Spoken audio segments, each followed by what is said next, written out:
in, Chad. Welcome to the Cortex podcast. This is number 27 or something. I thought it was 30. Yep, we got Mikey Peña, very special guest, good friend of ours. Thank you, Shared the stage many a times. Absolutely. Yeah, Yes, just a sir. few. Very blessed to do so. Actually, I think some of our very Correct. our very first show was with Slaying Silence, Yeah. correct. Yep, Yeah, and that was Terrapin a day Station. ago, right? Yeah. It was the Terrapin. We're Yeah. pushing Terrapin. 20 years on that, gentlemen. Correct. I don't like to We're think about 3 it to 4 years shy. I think about it in like a couple generations ago. Yes, Sounds sir. more epic, right? Right? A couple levels ago. Yeah. Speaking on terms of leveling, Right. yes, sir. So yeah, it's good to have you here. Yeah, It's good to be here. yeah we It's been don't, a long I don't time, get to visit gentlemen. you enough. Too long. Mhm. We have such a small circle, but the gaps in between life gets us, you know? Oh yeah, Yeah, true. It's a challenge sometimes, but it's how you Can deal be. with the challenges that define you, right? Well, it is. That's true, but the thing of it is, and that's one thing we were blessed about, and we kind of spoke of earlier, is, dude, the music.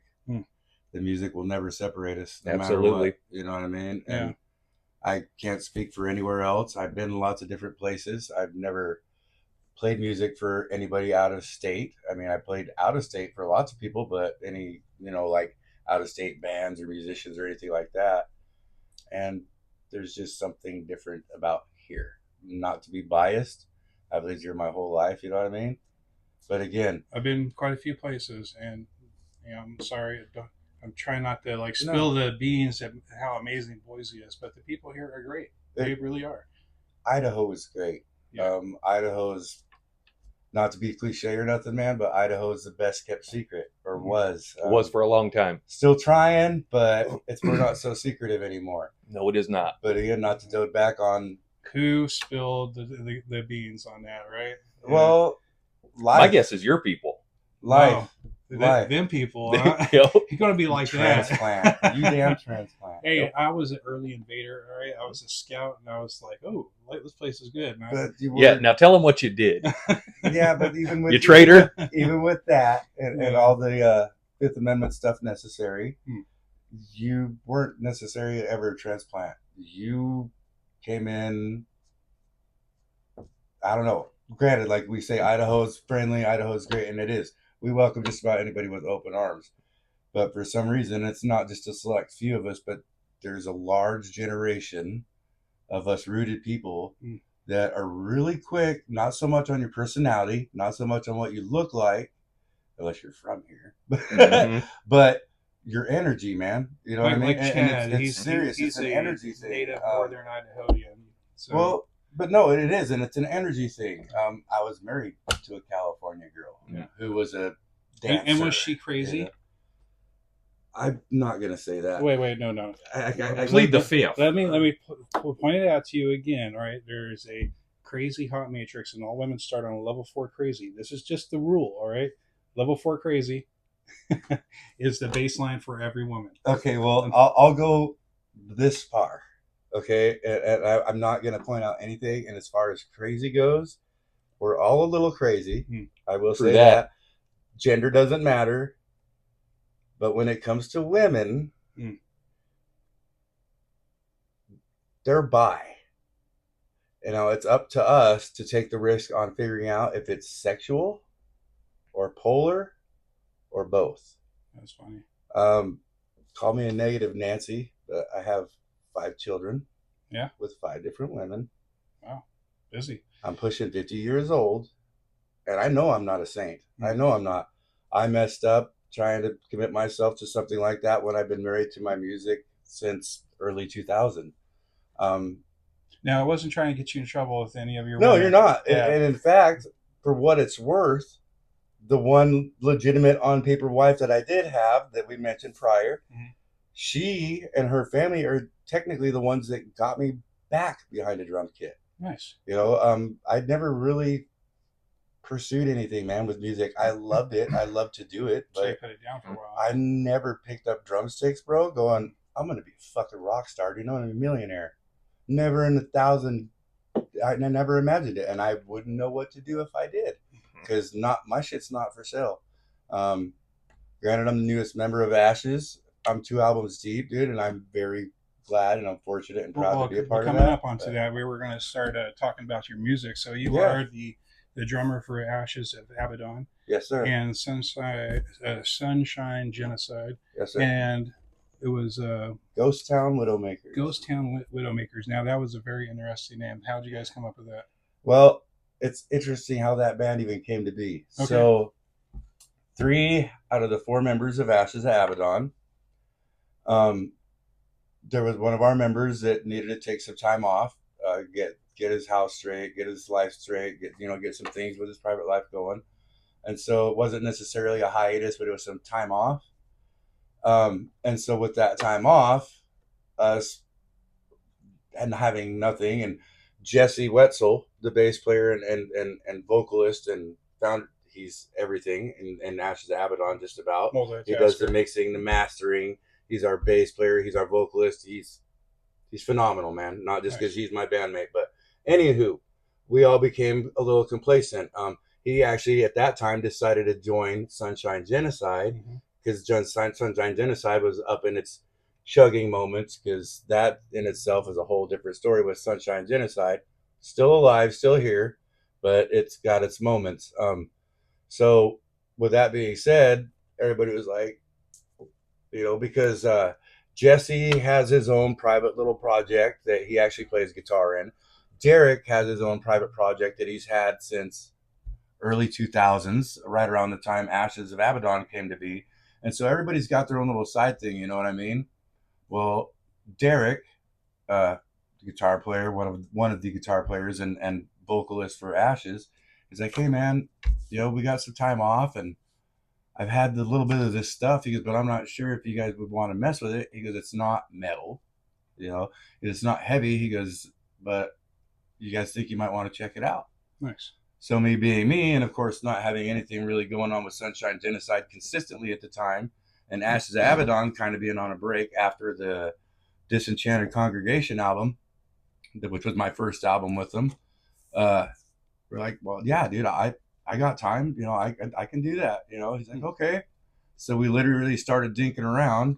He literally started it with a banjo, an acoustic electric banjo, turned it into just a regular 6-string acoustic, and one day Jesse, the man, comes walking in, what's that you guys are doing over there? Nice. And we're like, well, we're not sure, but Derek's like, I think I'm going to call it Ghost Town Widowmakers. And he's like, oh, he goes, so you're actually making something. He's like, well, we haven't recorded anything yet. He's like, okay, hold on. So about not even a week later, we go at it again, and we're sitting there dinking around with it. And he walks in with his stand-up cello. I'm like, cool. Dude, really? He's like, if you guys are cool with it, because I'd like to, give it a go. Nice. And so we're like, okay. And literally slowly but steadily, bro, Ghost Town Widowmakers came to be. And basically what it is, we have 2 covers.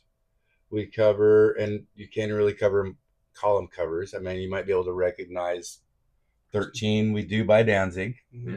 Nice. That one's probably you'll recognize more than the other. And the other is all right, Wrathchild by Iron Maiden. Oh. The rest of them, which consist of, so total Ghost Town Widowmakers has 22 songs.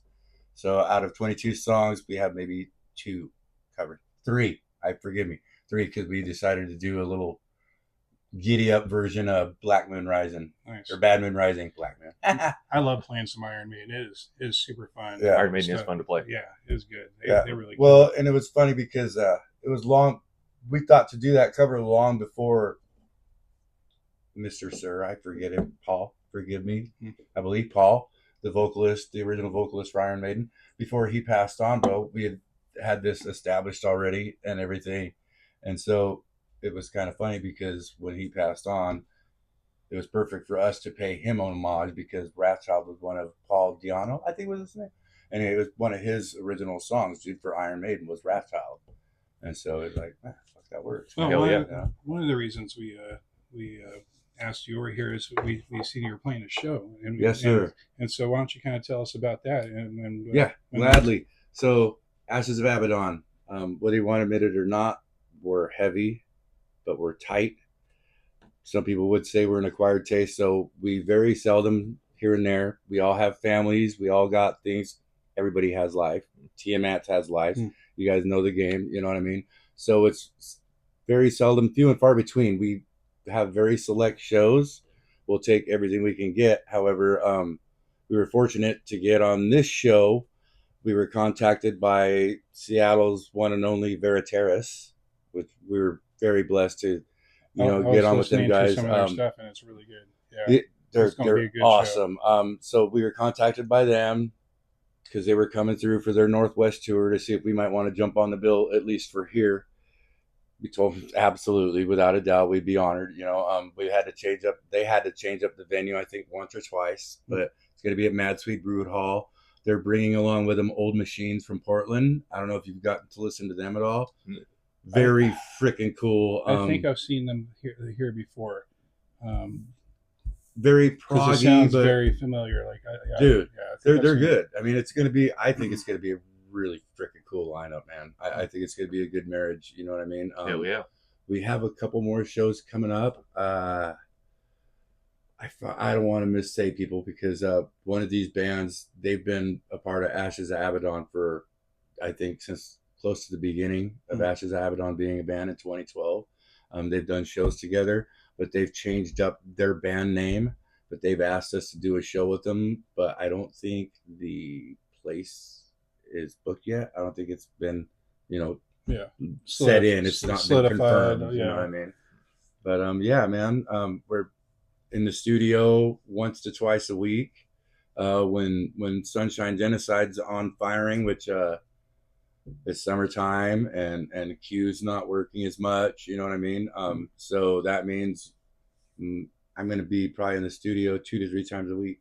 Nice. And right. I try to max out with Ghost Town NSG beings. Ghost Town Widowmakers is Jesse Wetzel, the bass player of Ashes and vocalist, Derek Herzberg, the guitar player and backing vocals to Ashes, and myself. And so it's really cool because with Ghost Town, Derek is the front vocals and Jesse is backing vocals, but he's still throwing down the bass. You know what I mean? So it's really cool. So when I was looking at your name, Ashes of Abaddon, I was like, what is Abaddon? And I actually had to look it up. Do you know what Abaddon is, Chad? A demon, right? Oh, good. You better than me because I had no idea. Yeah, it's a demon of the never-ending pit or something like that. So basically, Abaddon could be seen as a lot of different things, ironically, because there's so many different religions and everything. Abaddon is one of the creatures or beings or deities you'll find in just about any religious. It's a biblical angel of the bottomless pit. Is yes, what sir. The description I got. Not Satan, but he's one of the man allegedly upstairs sent descendants to oversee Satan, kind of. But see, with that, he's also seen as an archangel. You see what I'm saying? Because he's not trapped in hell. He's not doomed to hell. He just oversees hell, allegedly, or whatever. You know what I mean? And that's why, like we spoke of earlier, Ashes in their tenure has 5 albums deep. Started with The Infected, which was great, man. They were on fire. That album to this day is still great. And that's been another tour for me. Not to change topics, but 5 albums. So there were 3 albums deep before I came in. My audition consisted of 2 songs out of each album. I was blessed and fortunate enough because I think there was 2 different drummers in the process of those first 3 albums.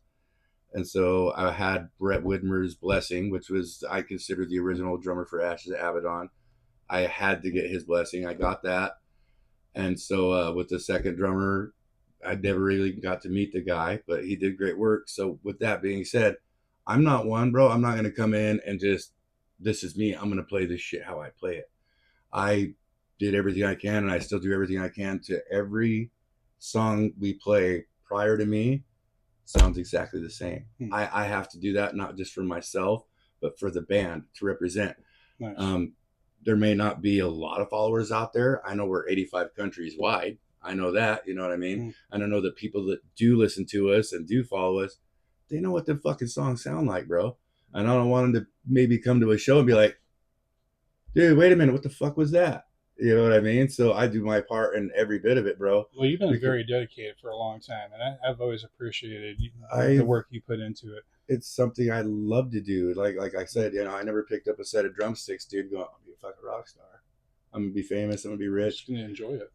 I enjoy it. It's my therapy, man. I'm not normally one to sit out here and talk. I'm a very introverted person. I'm around the right people, so of course I'm gonna blab my mouth, like a dumbass. Oh, But, we're here to talk. That's the but point of it. well, Yeah. and it's been a Yeah. minute with you guys, and this is what happens when fellow musicians get in a room, Yeah. And it's been a while since I've been around my peers, man. I've been a dad for 13 years while writing 2 albums, and creating 2 albums and all that. Yes, your Taking album care of my cover dad. is really awesome. I really like this. So this is all the Yeah, Well, tell them about the right. I was album on that. concept- I was on that. I concept. need to pull the hole. I need to loop back around. But so yes, Ashes of Abaddon, bro. The Infected. That album was fire. After The Infected, these amazing musicians, these gentlemen decided to go on and make a 3-piece album set, I guess you'd call it, CD set nowadays. I'm old. Called The Chronicles of Suffering, Volume 1, Volume 2, and Volume 3. Forgive me if I get the order wrong, but I believe number 1. You mean you didn't go Star Wars? Go. We should have. But we did Volume 1 was Vengeful Divinations, I believe. Volume 2, Covenant Clandestine. And then I came in on Volume 3, which was Disenchanted Congregation. Forgive me if I have the first 2 confused.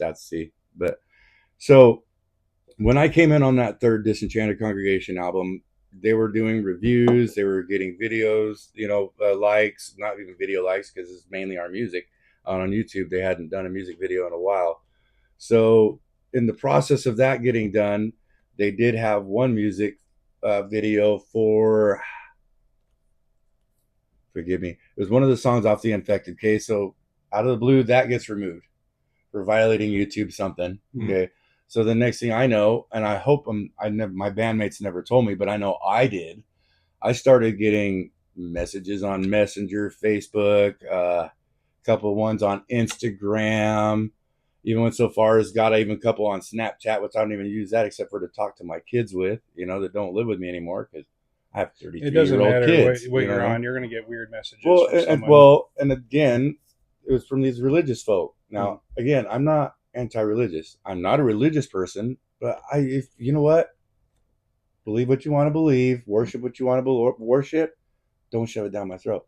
Yep. I'm not shoving what I'm doing down anybody's throat. This is here for freedom of speech. It's there for anybody. Well, they started to perceive that everything we were doing, and because of the name of the band and some of the lyrical content of especially these Chronicles of Suffering albums, they're going, these guys are satanic. These guys are evil. These guys have bad intentions on, influencing our children, and they're going to end up causing harm in a school and so I'm going, wait a minute. And so without trying to cause too much flack, because again, none of my crew respond to any kind of social BS anyway. We're old, we're grown up, we're past that. We meet up every week as often as we can. We play our music. We share that magic. We walk away. We go back to our jobs. We do whatever. We raise our kids. We live life, man. Well, we like playing aggressive music. And so that's part of it. We have aggressive lyrics. Ironically and magically enough, upon receiving all that, this thing, and that's all I can call it because like I told you, these 12 songs, and I say 12 because I believe track 1 is a vocal by Mr. Wetzel's father, I believe. They were literally, these are 12 songs of us going into the studio in about a month and a half time, just literally jamming and picking up from one song to the other. Henceforth, why this is 12 songs that literally bleed into one another, because you're basically getting a month of Ashes of Abaddon rehearsing for whatever, making new material, whatever. None of this was premeditated. None of it was intended to be the way it was. This is just how it came out. And we were just listening to it right before we started the podcast, and the mixing is beautiful, and the transitions are flawless. Like you can't tell that it's actually transferred into another song. It's very, very well done. I have to give that to Jesse. And again, that man doesn't get enough credit. He doesn't, and he's so humble, dude. He's such a good dude. He put all the time into this artwork. He put all the information onto the back leaf. He gathered the art for the front of the leaflets. You know what I mean? He made the concept of, okay, you know what? This is what people are saying about us. Let's do this. Let's give them 12 prime examples of them being, so for the shorter term of the word, hypocrites, okay? You can't sit here and call us dark, evil people because we're sharing an opinion about something while you have these 12 people who are very highly religious to the point to where if you didn't believe in what they believed in, they'd kill you, they'd kill your family, they'd slaughter your whole village, and then leave it out there for you to see. To remind you that, hey, if you don't follow the God I follow or believe in the God that I believe in, you're next. This is what's up for you. And that's Christian. You know what I mean? The bounds of human hypocrisy have been tested to the limits. Like if people went full humanity, bro. Yeah. Humanity is the ultimate hypocrisy to Christianity. That's the only thing I could figure. It's really anything. That's what I like about this quote on the back of this. I'm going to read this real quick. This album is a reminder that given enough power, one will commit the greatest of sins against their fellow man, often for their own gains. Question authority. Think for yourself. Never let history be forgotten or erased, or we are doomed to repeat it. Yes, sir. That's exactly that. Yes, so sir. It doesn't really matter whether you're a Christian right. or whether you're a dictator. It doesn't matter what the fuck you say you are. If you give anybody enough power, they will become tyrannical. Absolutely. And that's why we have the Constitution, right? It's a limiting of power, and our founders, knew a whole lot about government corruption. All right, they've lived it. They lived it, and for generations, and so that's when when they wrote it. Like, I mean, it wasn't perfect, and they made it amendable, right? But it was hard to amend, and there was a reason for that. It's a limiting power, and so. Yep. I did notice that the Abaddon is also Hebrew for destruction, so it could be said that it's ashes of destruction as well. Sir. Which is kind of yes, cool, sir. Right? Like I was saying, when you asked me about Abaddon, well, again, it depends on which context, faith, what faith or what religion you choose to follow, because that's the one thing about Abaddon. You'll find it in Egyptian scripture. Yeah. You will find Abaddon. Only he was a friend of Osiris. He was a friend of the keeper of the dead. How ironic. There's I've been never heard so of many that name proofs. before. It was a mystery to me. Like I had to look it up. I was like, what is Abaddon? Yeah. But so many people are, that's a demon. And again, dude, ashes of Abaddon, okay, put everything aside. Close your eyes and listen to the music. Before you even take a listen to the lyrics, listen to the music. Dude, since these guys have been around since the early 2000s, late 2000s, forgive me, 2009, 2010, 11, 12, I think. 2012 is when The Infected came out, but they were coming together, you know what I mean? And that part of the valley knew about it. It's, dude, the groove is there, You want to get some reminiscent Pantera licks in there, you'll hear them. You want to hear some reminiscent Corpse in there. You're going to get a little, like I told you, and that's one thing that I've admired. It took me 2 years to join this band, Draper. Yeah. Out of fear, bro. Out of fear. I only had Sunshine Genocide going. That was the only band I was dealing with at the time. And it took these guys literally 2 years. Hey, and I'm not going to lie. I'm not trying to be egotistical or nothing. I was fucking scared, dude. I did not think I was worthy for that kind of productivity, for that kind of razor's edge. That taught you better, didn't it? Dude, well, and you know us as metalheads, dude. Are we friends with metronomes? I am. I love the metronome. It took me until this band and doing Disenchanted Congregation, my first album with them. I love it, dude. I love it. Like, once I learned to become friends with it, it's made me better, dude. And it's made my natural metronome better. You know what I mean? And so you gotta have that. Like, once you've practiced enough of it, it kind of gets in your brain. Right? Yeah, doesn't it? Gets you in creative mode. As a drummer, you kind of have it, but even to this day, dude, these Ashes boys, to this day, dude, I'll get a look, man. Yep. Slow down, dude, because I don't it's not There's so many noticeable. There's so many great My memes speed progression is not. It's very subtle, dude. about the drummer But being it's too fast. brutal. It is a common thing. Yeah. You guys get too excited. It is. It's the adrenaline going. You're Well, getting pumped up on your music. You're having fun. Oh my it's lord! a natural And thing. if you're one of those that's your emotion gate, bro. Like, you know, you might think it's sweat, dude. I fucking tears, bro, behind that drum kit because that's how I talk. That's my therapy, dude. That's my everything. All right. Speaking about your drum kit, okay, tell us about your kit because let's get all the gear heads because other drummers like to hear about people's drum kits and guitarists like to hear about guitars. So give it up. Forgive me, baby, at home in the studio. Good thing drums can't hear. So I've been a fan of Tama since day one. Yeah. I love Thomas. We won't go into drum idols or nothing like that, but I've been a fan of Tama since day one. I don't know why, aside from the tonal deadness. It's the only way I can put it, dude. If a Tama is done right, tuned right, right resonant heads, right, top heads. Good clean thump with no resonant hum and stuff. I never thought that I would be able to get like a Vinnie Paul-esque thud out of a Tama drum kit because that's Pearl, dude. Yeah. That's Pearl's gig. They're deep, they're tremendous, but Pearls also have a little bit of overtone that I'm old, dude. I don't care. Call me wrong or whatever. I'm not a fan of overtone, especially when it comes to my toms. You know what I mean? Yeah. I'm just not. I don't mind a little bit of minor ring out. Of course, I want some skin there. I want a little bit of pulse in there, but I don't want no overtones. I don't want it. You know what I mean? So you got a Tama set. Huh? I have a Tama Swing Star, dude. And the irony about that is I've been shopping and I don't want to veer from Tama.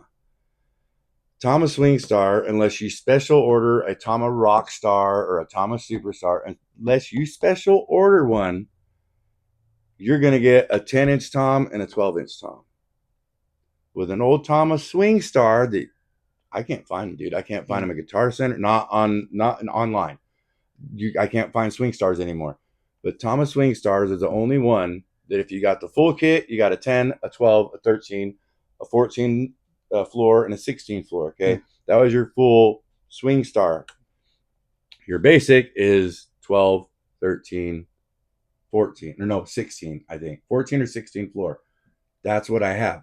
It's what I've had for the last 5 or 6 years. Yeah.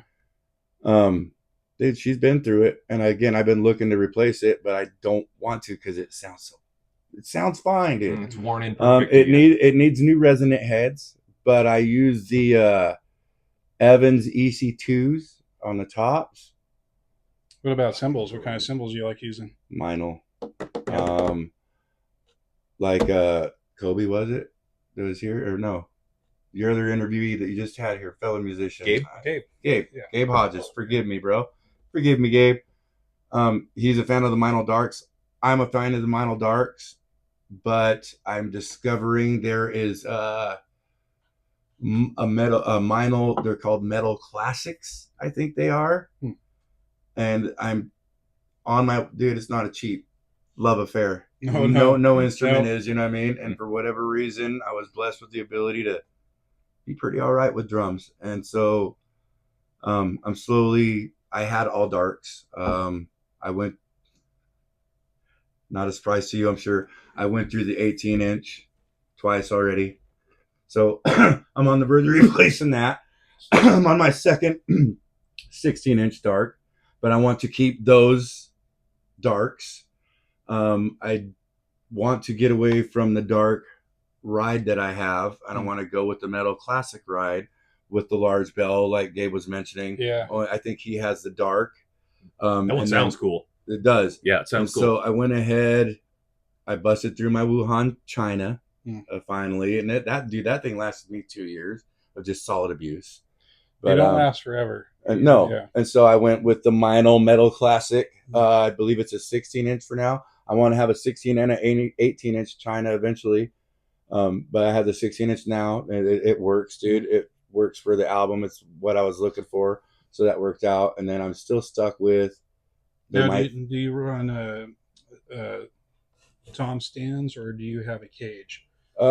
So my drum kit is all one. I do have a rack for my cymbals, only because I have a bell ride and a splash in the middle, and I don't care if people think that I'm Star fucking Mario from Gojira because I done it first.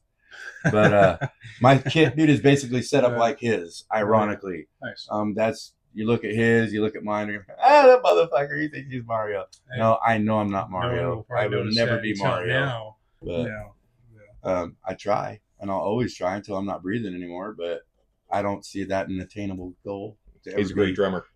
He's my number one, man. Honestly, nice. Has been since 2008. People don't know it, and people be like, "Whatever, dude."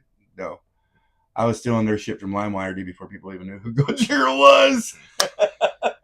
Yeah, I think Raider introduced me to Gojira. When a long time ago. Raider introduced me to Decapitated, man. That guy's always sharing music. He's good like that. He's one of them vocalists, dude. He's one of those frontmen that, and you don't even know where the hell he's coming up with these. You know what I mean? Well, he's one of those cats that'll just walk up to, "Hey, man, you can't show this guy anything that he hasn't heard already." Right. It's frustrating. I'm like, "Hey, check this out. I heard it." Yeah. I'm like, "Oh, come on, man." It's not frustrating when you not know only Raider, has he heard it, but he'll give you his full-fledged opinion on it, bro. And then he'll give you other songs. Be like, "Oh, you like that? Here, listen to this." Yeah. The guy's good, you know. Oh yeah. Raider is the most dedicated to music as a person that I've ever met. So it's really not surprising if you know Raider, and when you know Raider, that you ask him about music that's around our genres even further, he's gonna know it. Well, yeah. I mean, if you can't pick that up just on his intellect of 5 minutes of being around the guy, you're never gonna know the fucking guy. Mm-hmm. You know what I mean?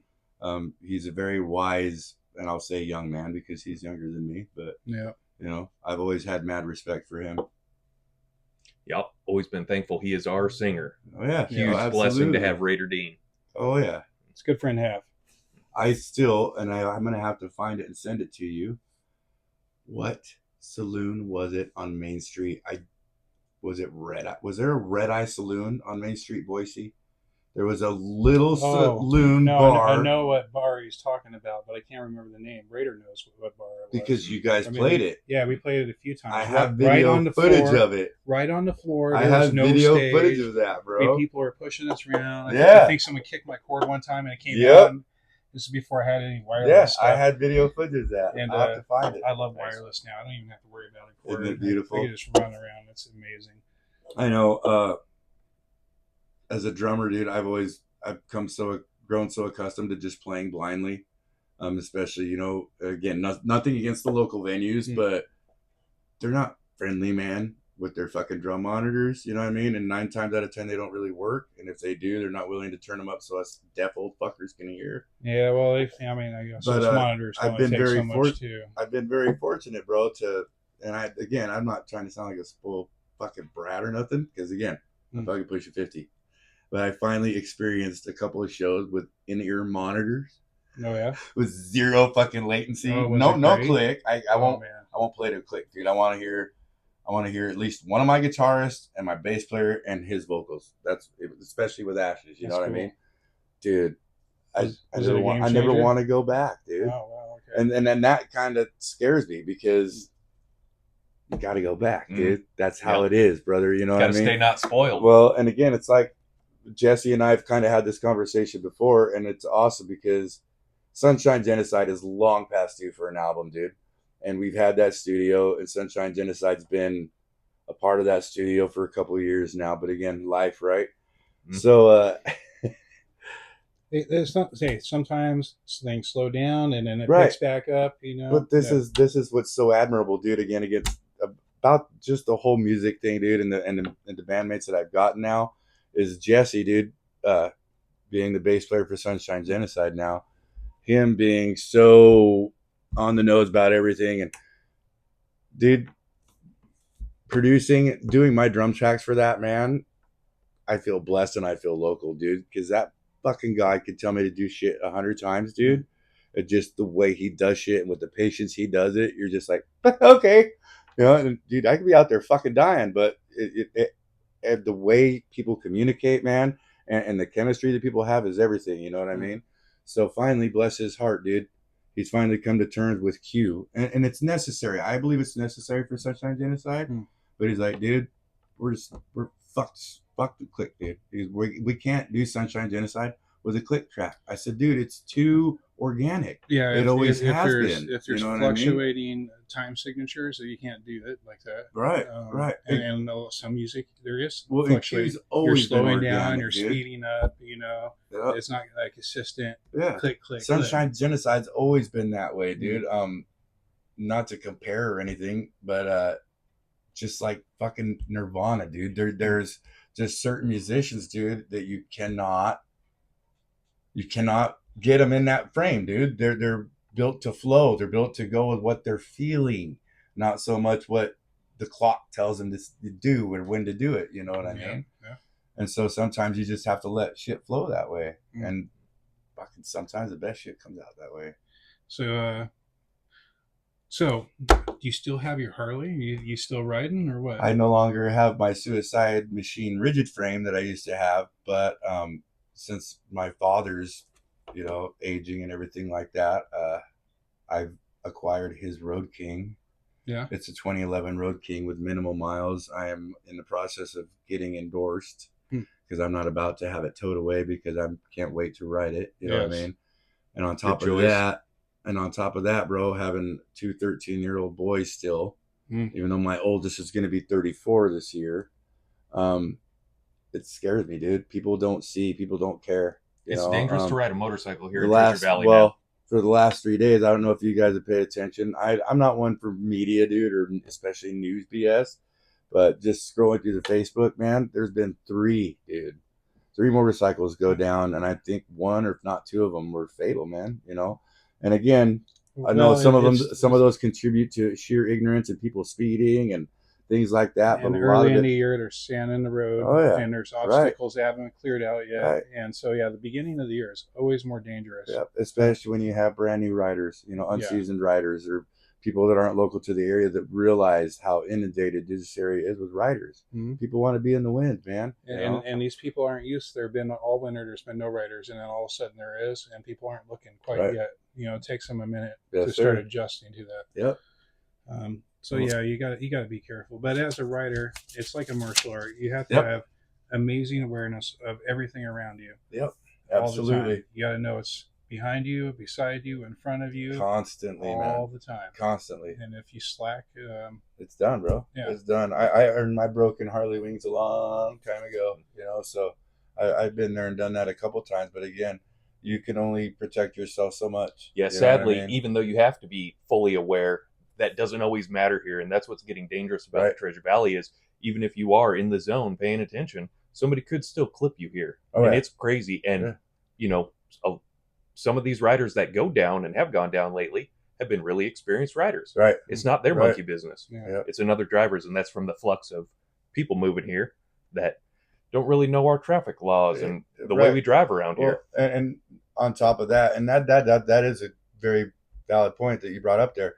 But I think a lot of it has to do as well with not just the influx of people moving here, but you have, Boise's a college town, man, for one, okay? So you have college kids. You have, again, the population, which means you have an influx of students. You have an influx of student drivers. And workers. We still have farmers. We're still an agricultural area, for gosh sakes, you see? And so you're mixing a city or a wannabe city with a place that used to be filled with nothing but food fields, man, and apple orchards. You know what I mean? As far as you can see. When I was a kid, that's all that was here. You know that? Yeah. You got a good idea. You saw that. I watched the entire village. Absolutely. I used to work right across the street, and I watched the whole thing. It was nothing but a dirt lot. Yes, sir. And it sprung out into what it is now. And it's, so I watched that whole thing from nothing. Yep. Yeah. And it is what it is. It's not going to stop. It's not going to go away. But I think that is a lot of the issue. You have so many different people, man. You got the elderly still driving. You have farmers trying to get around. You have these young high school kids just getting their license. You got these college kids with nice cars, whether mom and dad bought them or not. And then you got road ragers, man. Then you got people who just don't give a shit that want to be reading a book or on their phone. You know, it's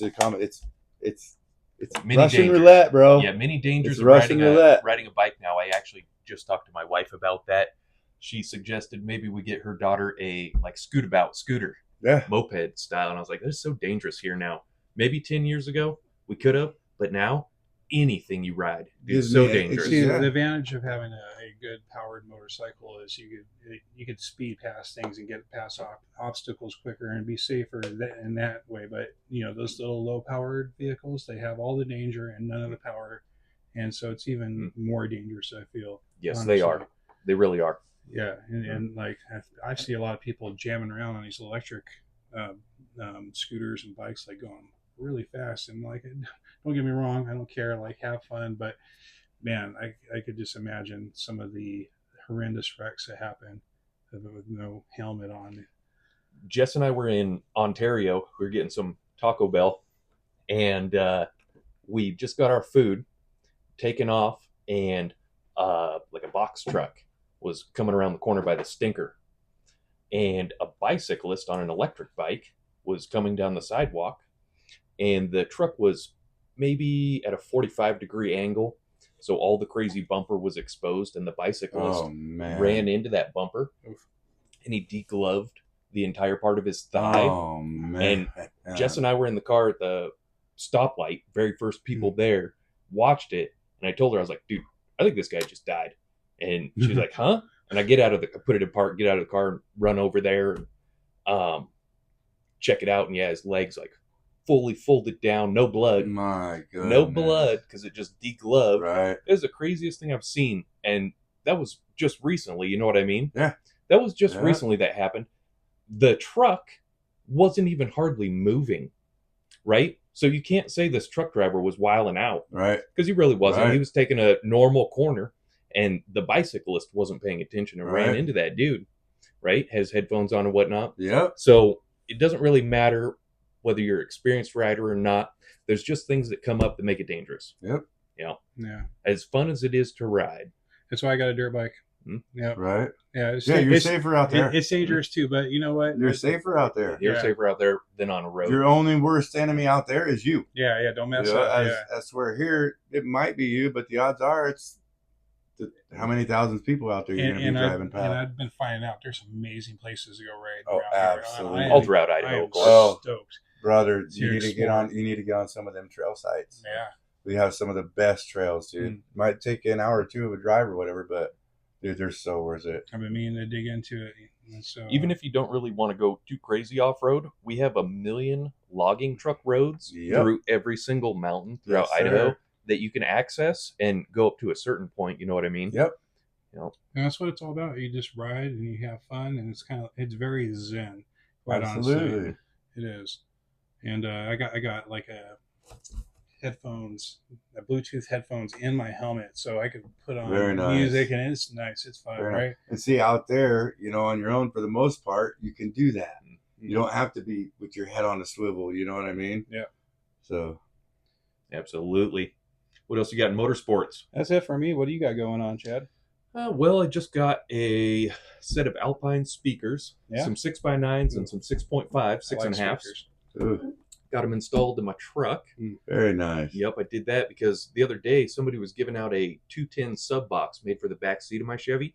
So I went and picked that up, I had 210 sitting around, put that in an amp in there, and was like, okay, now I need these speakers. So I threw those Alpines in there. That sounds great. I love it. And the total cost was maybe $100. Heck yeah. It's one thing I Heck do. yeah. That's one thing I do not mind about this area now is, well, two things. One, there is so much work accessible for anybody that wants to work. If you want to work, there is 10 million jobs here in the Treasure Valley where Yes, you can sir. work. It doesn't matter whether you're a paper boy or you're a CEO. There is jobs here. Jobs are always available. And the other thing, it's kind of hard to say that I can't get a job right now because yeah, you can't say that. Yeah. And the other thing is people are giving away and selling for super cheap so much stuff. They're moving here from California. They're moving into, giant houses, and they're like, I don't need this stuff. Get rid of it. But yeah. So, Everything's so much more expendable to them. yeah, it really is. It's kind of funny, their mindset of throw it away. On your point, it's about saying that you can't find a job. You have to reiterate on that, man. You can't find a job of your choosing at the moment. That is true. Yes, yeah, no, I like that. Because you have a self-worth, and you have a value worth. But I've always been flexible on my job. Like if I couldn't find a job here, I don't fish in just the same pond. Right, absolutely. And some people have a hard time doing that. Right. And they're just like, well, I'm just supposed to be this. Well, guess what? Maybe you can't be that right now. Go find something else that will work. And what's it going to hurt to be somebody of many trades? It isn't learning part of the main Don't make it grow. Of being here. You know what I mean? That's actually a situation that led me to be a cook. Because I started out my life as a carpenter and construction worker. Life came to it, had to become a cook, and did that for a while, but circled back to carpentry now. Yeah. And now we're musicians and podcasters. Always been a musician. Yeah, everything else is secondary. Debatable. Family comes first. Yeah. No. Come on, Dom. So yeah, I guess that's it for motorsports, right? Yeah, pretty much. We could probably move on. You got anything going in the sports section? Yeah, Ashton Genty. Yes, sir. Just got a spot on the Raiders. What do you think? I'm loving it. Anybody should be, right? I'm not. I don't want to jinx crap, but I'll tell you right now. Sorry for everybody in here. I'm a Raiders fan. I have been since day one. There's a lot of Raiders fans here. I wasn't alive when Madden was alive, but I've been a fan since his era. And it's never really been about the sports. Honestly, it's been about the colors. But get the black and the white, huh? Black and silver, dude, or black and white and silver. You know, what I mean, those are three of my favorite colors, and that, and just the fact that they've always been hated, man. You're never going to find another football team that's been penalized more than them. True that. And the 90s Raiders were sick. You could say that those were legitimate, bro, but I'll be one of the ones to tell you that 3/4 of those were bullshit.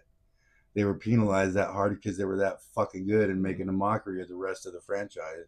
And you're not supposed to do that. You see, when it comes to football, I got it simple. Whoever's at the end of the year, I pick one team, right? I'd be like, yeah, well, yeah, bro. I really don't have a favorite. Right. Well, and again, I'm not a big sports fanatic, but if you're gonna ask me what my team is and what my Raiders, dude, all day till the day I die. All right. Well, we had some great fights last night. Did you get to watch any of them? No, I didn't. No. We've seen one of his fights before. Matt Smith, Lionheart, had his retirement fight last night. Yep, hung it up. And then coming up next, a great retirement fight is Dustin Poirier against Max Holloway. We've seen both them fight. That's a big one. That'll be a great one. That's pretty much all I got in sports. A little bit of fighting. They were great fights. I'd advise you watch them. They were not the, the heavy duty ones where we got to go watch. You can just watch it on ESPN. So you're a football guy, huh? What other sports are you into? I'm not. As far as sports goes, if you had asked me to pick a favorite sports, it'd be football. Do you watch any MMA? No. Well, you should go with us sometime. I probably should. Have you been to a live MMA event? Decades ago, man. Yeah. I was actually in training for a while, like I said, decades ago, for a freestyle martial art. Well, we have a. Tell us about it. Hold on. Hold on. Interrupter. Back to it, Mikey. Tell us about what form of karate you have practiced, because both of us have done Kempo and loved it, and more, of course. But he's mastered things. Correct. He is a sensei. I literally just went through a course that I didn't stay in longer than a year because of the choices I made in my life.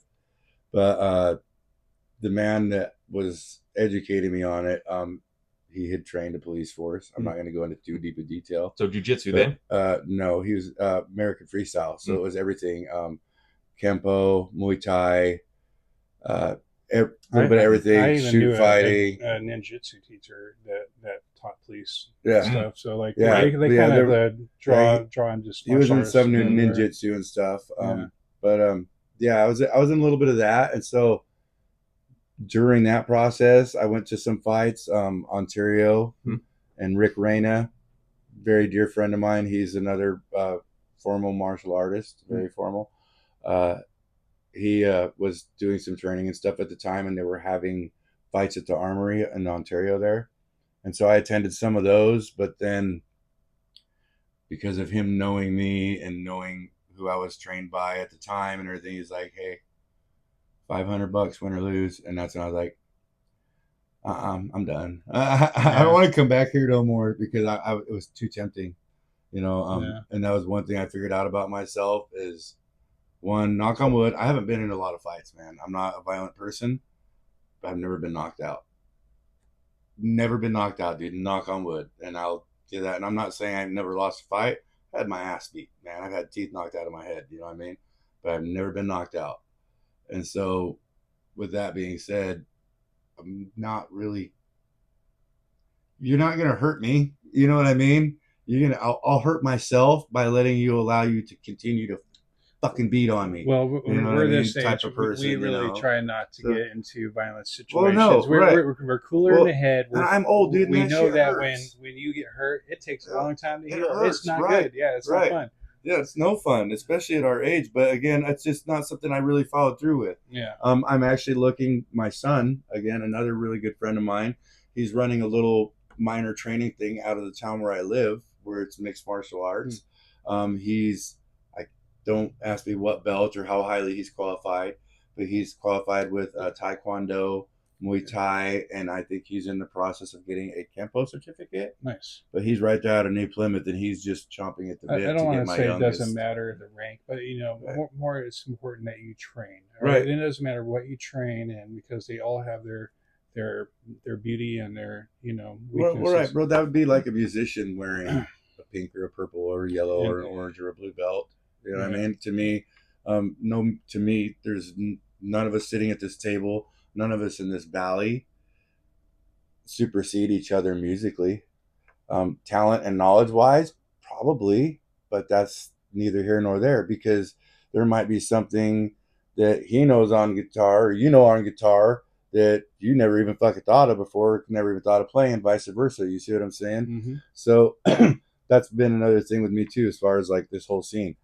Nobody's better than anybody here, and I've always tried to stay humble about that, because I've had some of these local cats and fellow musicians go, dude, fuck, how, what, we're doing the same thing, bro. Everyone has. We're all here because we love it. We're all here because this is what we do, and this is our voice, man. Yeah. You play what you play because you're in that band, and that's how you play, and vice versa. We're all sharing, dude. That's the point. That should be the point. So, hell yeah. But yeah, we go to I veered way off on the whole fucking sports thing. Me and Chad like going to these Front Street fights, and they've been coming, and so we like to shout them out and talk about them. And they have one coming up here in a few days on May. I have to check that out. May 2nd, and it's great. Okay. May 2nd. The Idaho Central Arena. So yeah, I've heard about those. We've kind of figured out the seats that we like, and nice. Yeah. I might have to join you guys on one of those. The second probably won't go for me. I have to get a windshield replaced. But yeah, that would be really cool, man. All right, so they got a flyweight title bout this time with Jordan Burkholder and Susan Mikey or Mikey. It's probably Mickey. That's a pretty cool name. And they have a atomweight title bout. So they have two title bouts with Katie Perez and Stephanie Hernandez. So it sounds like, at least one chick fight. I like watching chick fights. They're so fun. With all due respect, most of the female fights that I have seen, like even on TV, they have so much more heart into it. Maybe I'm wrong, but from what I can see, the girls throw down, and that's why they're fun. They have so much more heart into it, dude. It's not. I don't know. I can't say it's emotion because as well as I do, being in the training that you've been in. Emotion, dude, it's got to be put aside when you're in a confrontational state. You know what I mean? Yeah. You have to put emotion aside, dude, or we kind of lose. Well, that's why you train, so you don't let the emotion take over. Right. You have built-in instincts. Absolutely. It's muscle memory, just like our music. Yeah. Honestly, it's repetition. It's that creepy calm, dude. You know what I mean? Like, best way, like, to explain it, like when we're on stage, and I know you felt it too. It's like I've told people before, dude. They're like, dude, what? It's not even me up there.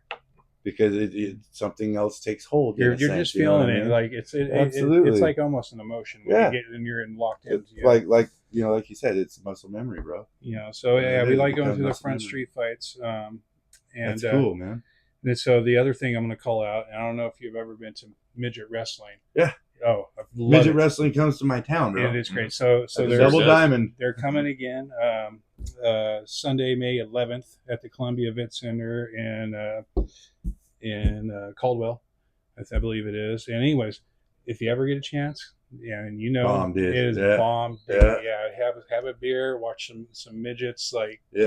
it is funny and exciting, and it's a good time. For sure, man. Yeah, and so that's like the only thing I kind of got on sports, but at least that like got that going on. Speaking of Yeah. sports, before you leave that topic, you guys watch the slap matches at all? Oh yeah, Oh man, they are so brutal. I love it. Oh man, It's Again, hard. It's hard for me to watch. It is. I won't lie, dude. I catch myself gritting up on a couple, but again, freaking females, dude, they're just ruthless. Or the man. dudes Them with the big girls. meaty hands. I'm Oh, like, the heavyweights. yeah, it looks like a sledgehammer. It's a coming little out. billy club, dude. It's like, Oh yeah, man. Yeah, it's hard to watch. It's be a brutal. dick, be a dude. Yeah, dude. That's a dildo. That's a strap-on dildo. Strap on. That's codpiece. That's Diamond across your codpiece. right. All right. Thanks, Murderface. Bring us in. All right. So we're on to video games. You I don't know. What are we on? Oh my goodness. Yeah. Here we Are go. you a video game guy? Yes, bro. Because the last decade or so has consisted of being a stay-at-home father, drummer, mainly caretaker for my old man, dude, which he'll never go in a home. You know what I mean? That's just the bottom line, dude. He's gonna end his days in his fucking house, you know, the way he wants, the way he should. But yes, since then, well, since before then, I'm not lying, dude. I've been a gamer since Atari. I used to play the Oregon Trail, bro, on the Commodore 64. Me You too. know yeah. what I mean? Yeah. So in that sense, I've always been a gamer. We were born of the gaming era. I have 100%. had my hiatus moments. It's good for you. I'm fighting a hiatus moment now because I'm stuck on certain games, dude, that I can't just let go of, but I'm getting so fucking tired of. What games? Call of Duty. Call of Duty. Man, I'm kind of burned on Call of Duty right now. Are you playing the newest one? Yeah. Yeah? Everything's becoming such a cash grab, though, dude. You know what I mean? It's not even fun anymore, you know? And well, they don't release entire games anymore. They just release like a partial game, and then they're like, They're oh, here's the buying. downloadable content, and it's really for just the rest of, $29.99. just for the rest of the game, basically. Yeah, bro, exactly. Or maybe 2 or 3 maps, which I don't know if it's just, again, it could be a cash grab, dude, but it's like, as far as like Call of Duty goes, they're sort of teasing that they're trying to just merge the whole fucking metaverse of Call of Duty, kind of like that. I don't know if you noticed with Fortnite. I'm not a Fortnite player, but my son is. Yeah. I play with my kids. They're literally kind of merging. You see how they're going back to day one, season 1, and they're bringing all this crap back. And they're going hard in Lego right now as well. Right. What draw I'm the really kids hoping in. for Yeah, with Lego's the Call been of on Duty fire, world man. is that they just get over it and see the cash grab that's there for them already with all the packs. And like you said, dude, notice that that's there and that's never going to go away, and just give everybody all of it, dude. Let us have all the maps, dude, out of every Call of Duty universe. Let us go to World War II if we want without having to stream another game. My kids were looking for Black Ops 3 the other day. Right. They grew up on Black Ops 3. I let them play. That was the only video game they could play is Black Ops 3 Zombies. They Yep. loved it, right? It's like, okay, this is what you're Zombies allowed are to play. So good. They had smashed it out of the park with zombies. Yeah, they did. They were looking for all those maps, and they found it was like $25, and they tried to convince us, can we have some money so we could buy these Yeah. nostalgic maps? Yeah. So some of them are doing it. Yeah. Some are available, but it would be nice if it was streamlined. And I think that's what stuff like Steam is for. Right. You pay for a membership through Steam, and then you get all. Yeah. Right? But see, I've totally fallen back into it, man. I was fortunate enough probably 7 years ago. Now, what system do you like to run? Well, Are you- that's what I was to say. 7 years ago, I came into a PS5 for really cheap with 2 controllers and the headphones. Got that, and it was the OG 1000 model or whatever with all copper in it. Jealous. I still haven't got the PS5. And so I had that up until recently with tax time and my pay increase and stuff like that. I had to freaking give in, dude. I handed my boy down the PS5. Shortly after that, of course, it started to overheat. So I took it to my front man Q, with Sunshine Genocide. Got to give him some props because that's what he does. He's a tech wizard. Well, dude, he'll mod them. He'll JTAG your Xboxes. He's genius, dude. And so he went. All right, hold on, hang on. We'll get back to that. Can he work on a wah pedal? Yeah. Oh, I'd assume so. If he's Oh, monkeying yeah. with video Dude, game he's- consoles, he bro, can he's do a a nerd. simple Because wah my pad. wah pedal on my amp, like Him and just- Jeremy just Schmidt, when they used to be better acquaintances or whatever, them two together, dude. Wizards. Oh my Beer god. drinking, fixing Yeah, electronic see, wizards. because back in that day, Q used to drink. Q's been clean and sober now for a while. Knock on wood. All You know right, what I mean? So I'm gonna get a hold of your friend. Yes, I will forward you his information Yes. on because he's right here in Nampa, dude. Nice. Yeah, Oh, cool. he's right here in Nampa, and he does that. He game mods, dude. He does all that stuff. He works on amps. He works on everything. Because there's a song that So- we had worked out, and I had one wah section. It's Yeah. the only one I ever developed, and I was proud of it, right? And then all of a sudden, my wah is not working, and I'm like, oh, I actually had to change the song structure just because I couldn't use it anymore. Right. No, And, dude. I guarantee you. Yeah. Does he like to take on extra work? Is he willing to if we put his name out there? So, or should we absolutely. just keep it just David and I can Well, give no, him an amplifier? no, by here all or means, there? we can give him props because, as far as I know, that's his main source of income. Sweet. So Cool. yeah, Let's give him a shout out. give Give him a shout out. Where can we find him? You can find him on YouTube under Sunshine Gen, SUN Sunshine, and GEN. That'd probably be the best way. I can't think of his business name because he does have his little business thing, but he's gone through a couple. I don't know his most recent one, but Sunshine Gen on Facebook Messenger. That's the best way to get a hold of him. Well, Okay. if we do some business, I'll shout him out at a later podcast Yeah, as well. for sure. So what is like one of your favorite games you've like playing? What like? As of right now, I've acquired more video games and more crap than I even know what to do with. Like I said, so as of my last phase, dude, of gaming, I started with the PS4 Pro. When I got the PS4 Pro, I got the PSVR 1. Mm-hmm. My son got handed down that when I got the PS5. So, of course, when I got the PS5, I got the PSVR 2. How is Like, it? Huh? I haven't played it yet. Is It's phenomenal. Yeah. You had to come up. Well, maybe I'll have to bring it over sometime or Oh, something. okay. But Yeah. yeah, it's good, dude. I love it. But again, I don't spend much time on it. My son doesn't even really spend much time on it because since he's got the PS5, he could use the PSVR 2 as well. Does it have Beat Saber? So, oh yeah. Oh, Oh, my yeah. son is a freaking Beat Saber master. Like, Yeah. right, so he was in martial arts. Of course, yeah. Taking the Filipino sticks, right? Yes, And so sir. I threw him on that game, and he's just like killing it. He's like doing like these high speed runs, and I'm like, Oh my it's gosh. like yeah, dude. that martial arts training paid off, right? Right, absolutely. That hand-eye coordination, Oh, bro. man. Yeah, and see, Yeah. Easy again. He has yet to do any kind of training, but dude, that kid's nailing some experts on some shit. It's amazing that. watching your kids. do It's stuff unreal. like that, yeah. It's almost concerning a little bit. It's Yeah. like, dude, you're gonna get epilepsy. It's but, a ninja. Well, that's our part as an adult, right? To limit them on Right. their exposure to Oh yeah, time, screen time, Yeah. VR time, especially. We talked about that in early episodes. How Because they're not gonna let realistically, people half an hour themselves. is like an ideal amount of time for a VR absolutely, before it starts messing with your screen of your like normal vision. absolutely. It turns into a screen. It's so crazy. So Yep.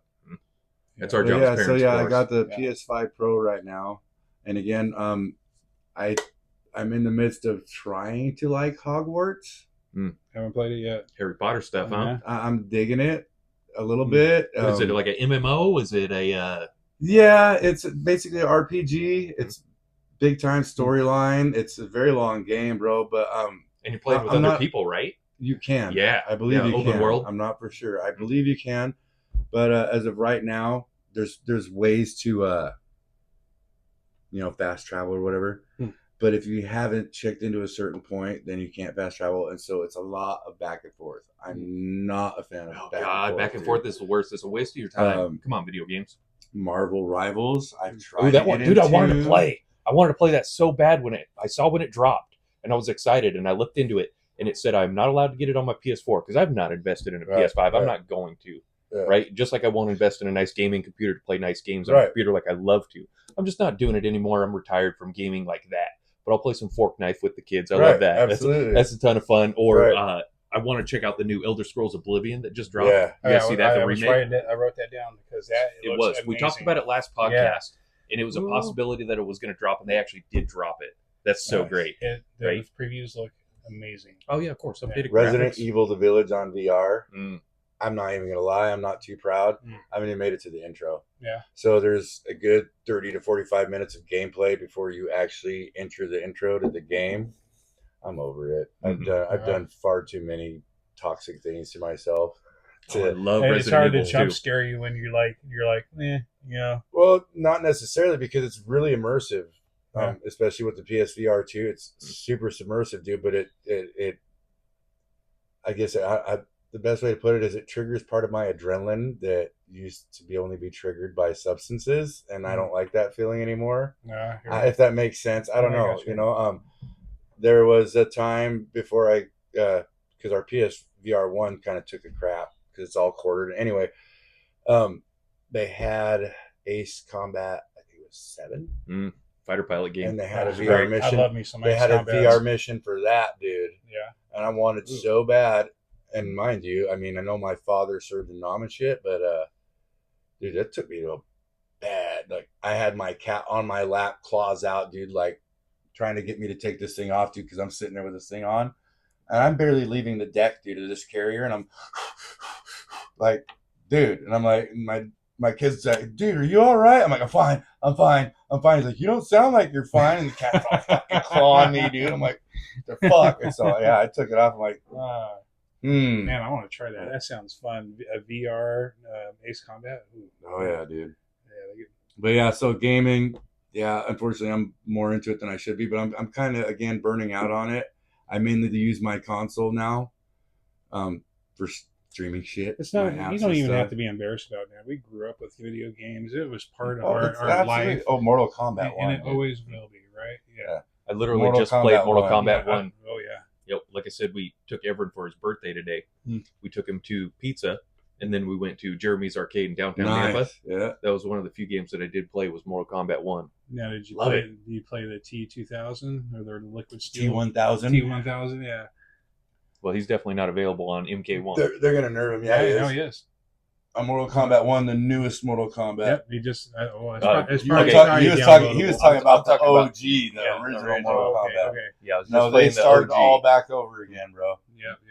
And they have Conan on there, which Yeah. that was like, yes, Conan, because that's my favorite of all time. I know people are right? kind of, they're split about it, dude, but dude, fucking Ghostface, he's just insane on there, dude. Nice. So Ermac's always been my favorite Oh, in me Mortal too. Kombat. Ermac and Noob Saibot, dude. Yep, They're Noob my Saibot's two sick, too. tops. That's Noob Saibot was only like one of the few ways that you could beat Shao Kahn in some of the earlier Mortal Kombats, like 3. I always play Smoke, man. That's my dude. Yeah, Smoke is good too. Smoke's top too, yeah. Mm-hmm. So, have you ever played Metroid? I'm fighting it because of the new one. Mm-hmm. So it's the new one comes out with VR. No, they got a new one coming out on the Nintendo Switch 2. Yeah, correct. The one on Switch 1 was fun also. They had a new one for Switch 1. Yeah, I believe it's Metroid Prime 4. And it's a first-person view Yep. one, and they're okay. But I've always been a fan of the side-scroller Metroid. You're like, oh yeah, Yeah. like third person or whatever. Yeah, but Old school like Mega Man. They're both good. Right. But they're both good. Yeah. Yeah, and so I'm excited for that one. I do like the Nintendo Switch. No, They really killed it. And my kid, dude, he's so freaking spoiled. Like, he's got a 64, he's got a PS2, he's got a 360. He has 2 Switches. Mm-hmm. Just gather dust. It's good to keep them. I keep all my I old told him, I systems was like, too. you're not getting rid of them, dude. I'll put them in a tote and put them in storage, but you're not leaving. It's like, So, well, that's all I have for video games. Let's see. Next one is our local. Yeah, local hero, business. the Hive. No, the local business. A local business, huh? yeah, local business. Yep. All right, so yeah, we like to talk about a local business, and we talked about it before the show, and you wanted to talk about the Hive. Yes, so, sir. So tell us about the Hive and what they.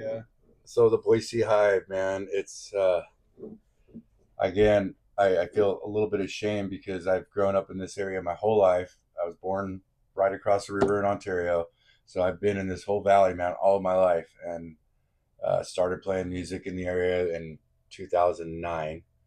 So this whole time, played and played and played lots of shows, lots of venues that don't even exist anymore, numerous different bands I was in.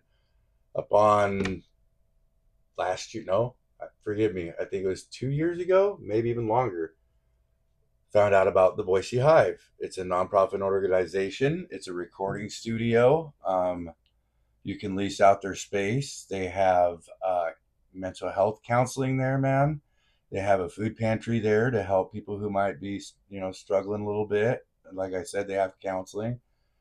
So upon discovering all this, I also discovered that usually every Friday and Saturday, they hold live free shows. Well, these live free shows are televised live on YouTube every Saturday and Sunday. That's very cool. I didn't know that until you said something Yeah, about that. and I'll tell you what, until I started watching them after being invited, and all three of my bands have been on there, of course, throughout the last few years: Ashes, Abaddon, Sunshine, Genocide, Ghost Town, Widowmakers. However, upon discovering of them and playing for them and doing their shows and stuff, dude, you can go on YouTube anytime and go Boise Hive and look them up, and there's so many, dude. Different genres of artists: contemporary, country artists, blues, dude, just so much local freaking talent, man. It's kind of like we were in the dark black metal scene in the early years, you know what I mean?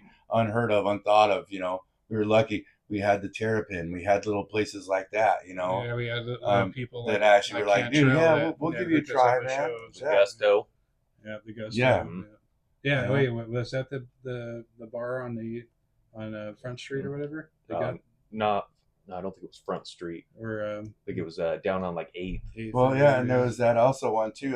That had it had the garage doors in the front. Yeah, that was the Gusto that I'm talking about. That is about. the Gusto, correct? Yeah, Yes. Yep. Justin had his skate pipe in there. Yeah. Yeah. But yeah, so them guys, man, they deserve a lot more credit. They deserve a lot more recognition. As we discussed earlier, I would like to cordially have you guys, even if I need to fill in as a drummer or whatever, we, Ashes of Abaddon and Tiamat's Destroyer, I think would put on a great freaking show there. I would love to do that. Their sound system is great. Their sound guy is great, dude. Stage isn't the biggest, but I've we've done less to get some live time on stage again. And it's great. And like I said, the mix is, dude, these sound guys are good, and the people are so open, dude. Idaho, man, you're welcome with open arms there. They'll invite us back again, you know what I mean? And it's a good place to just go and remember, man, and regather our roots, kind of, you know what I mean? I won't stop playing there, dude. Every opportunity I get to play there, I'm going to play there, because it's a warm, safe, cozy place, man. It ain't going to fit 500 people in it, but does it really matter? We're there for the music, right? And then, people get to see on YouTube if that's what they choose to do. I'm highly interested. I didn't know this place was a nonprofit. I'm telling you, yeah, dude. And yeah, they literally go on donations and everything, man. They're completely nonprofit. And there's always a handful of 6 to 7 people there that volunteer, dude, to work there. It's not like they're getting paid to be there or anything. You know what I mean? So it's a really cool place. Very cool. And aside from like local heroes, people-wise, I have to give it to Chris Vacqua. Yeah, tell us about and the Troll family. All of the Troll family, because without that combination and those families there would have never been a Rock the Lot for any of us musicians at all. Yeah. There never would have been a Rock the Mountain. Yeah, it was Rock the Lot before it was Rock the Mountain, right? Absolutely. Well, no, Rock the Lot was that what different? you needed to do to kind of earn your way into Rock the Mountain. Oh, really? Yeah, Rock the Lot was there used to be a separate entity initially, but then as Rock the Mountain grew, they're like, okay, you know what? Well, to seat these guys in and to see where they're going to fit in the lineup or whatever, we'll do 3 Rock the Lots: Rock the Lot 1, Rock the Lot 2, Rock the Lot 3. That way, if you go and you play all 3 of them, you're in. You didn't make it to play in all 3 Rock the Lots, you might get in, but you're not top shit. You're not first choice. You see what I'm saying in that sense? I could be wrong, but that's kind of how I saw it, and being one of those guys that made it to Rock the Mountain a few times. Doing Rock the Lost was kind of paying your toll. Mm. Paying your way to earn your way into Rock the Mountain.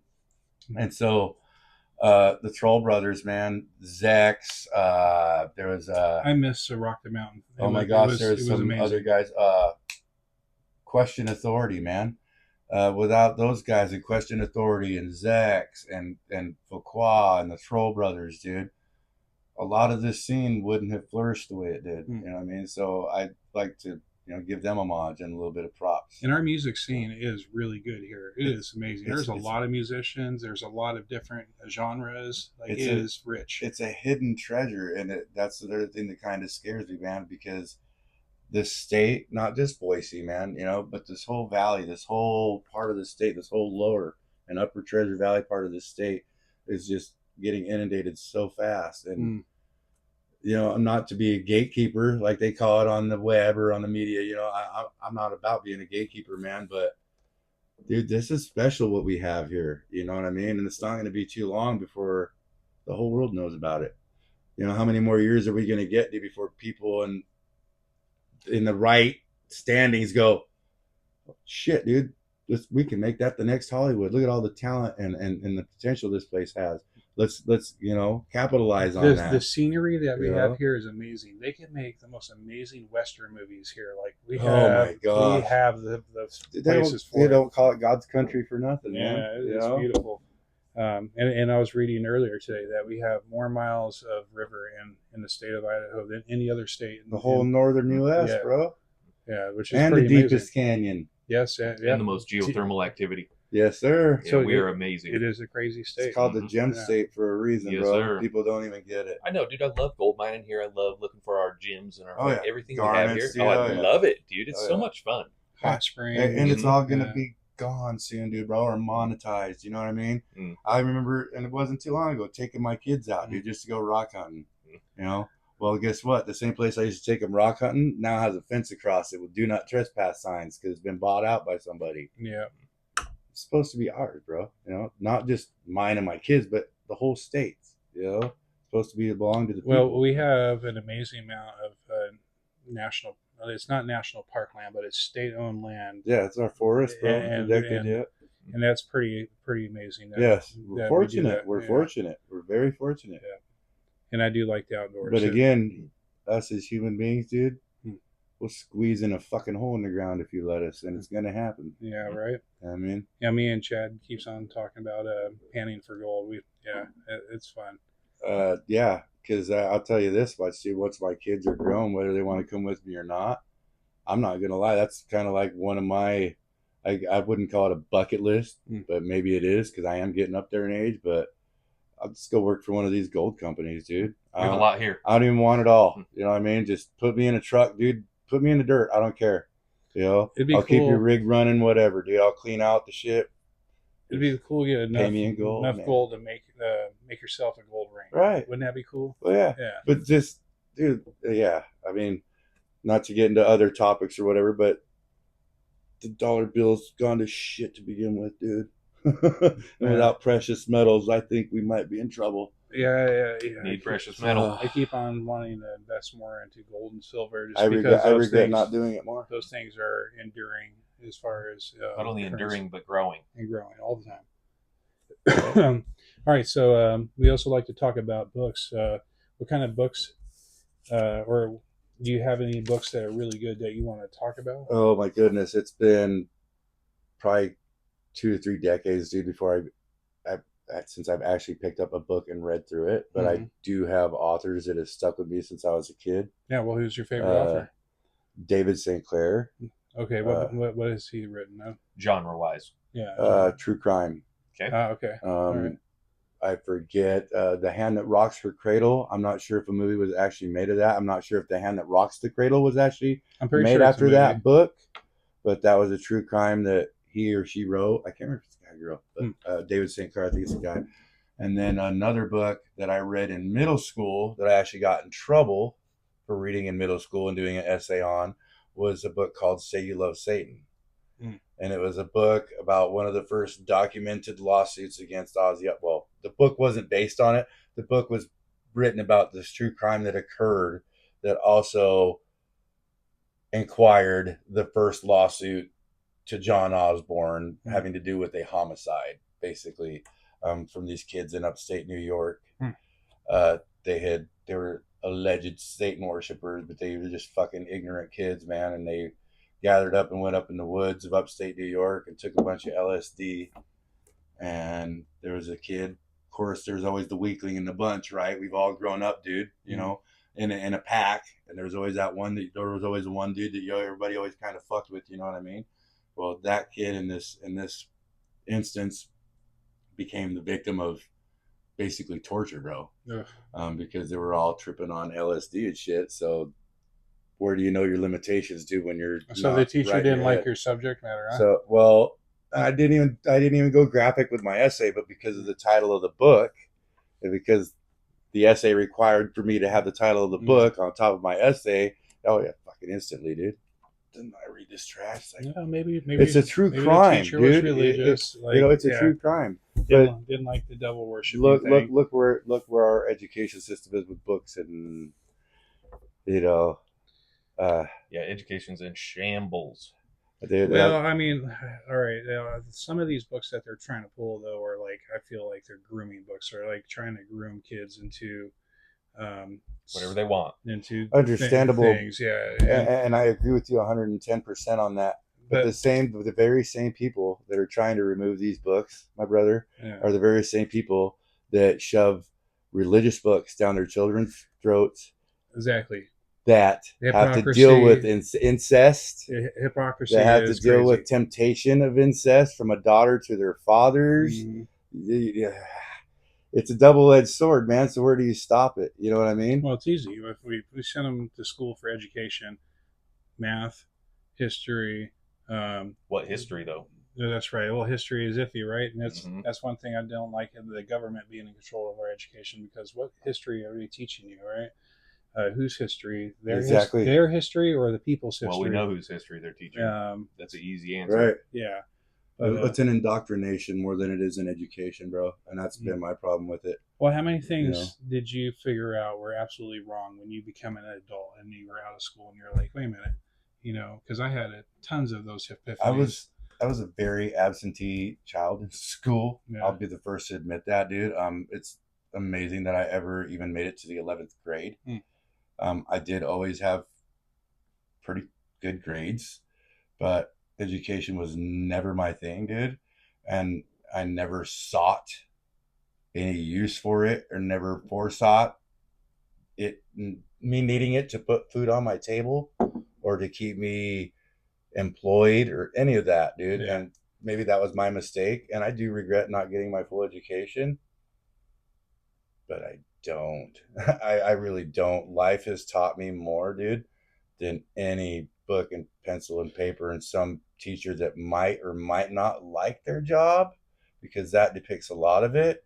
And then when you outnumber one poor adult to 45 kids that don't give two shits, bro, you're not really establishing anything except for paying somebody a paycheck to watch your kids and indoctrinate them. Yeah, indoctrination over education, bro. That's all it is. And plus, you got to get him used to being that robot. You got to get him used to getting up every morning at 8 a.m. or whatever morning in the a.m. it is, and going and sitting or doing something that they don't want to do for 8 to 12 hours. How do you do that? Let's send them to school. Justin and I found a cool school in Nampa called Elevate. And what Elevate does is they have 8 different trades that they put in front of the children. Have you guys heard of this school? No. Elevate's pretty new. They just had their first graduating class, actually, so it's like maybe 4 years old. Are they considered a charter school? Sorry, I didn't mean to interrupt. I think it kind of is like a charter school. They call themselves a what's the name of that? It used to be a bad school. Boarding school. No, not a boarding school. Alternative school. Oh, alternatives. Yeah. They used to be a bad thing, but now they just call it an alternative school. And what the educator pretty much said to Jess and I when we got there is he's like, yes, this is a alternative school, but we can go out and see the kids and what they're working with and what kind of kids are going to be putting in front of them, because Jess was worried, is it the children who are getting in trouble, right? And yes, that is the case. There is children who get in trouble, but it's the situation that kind of bounds the child to how they're going to behave.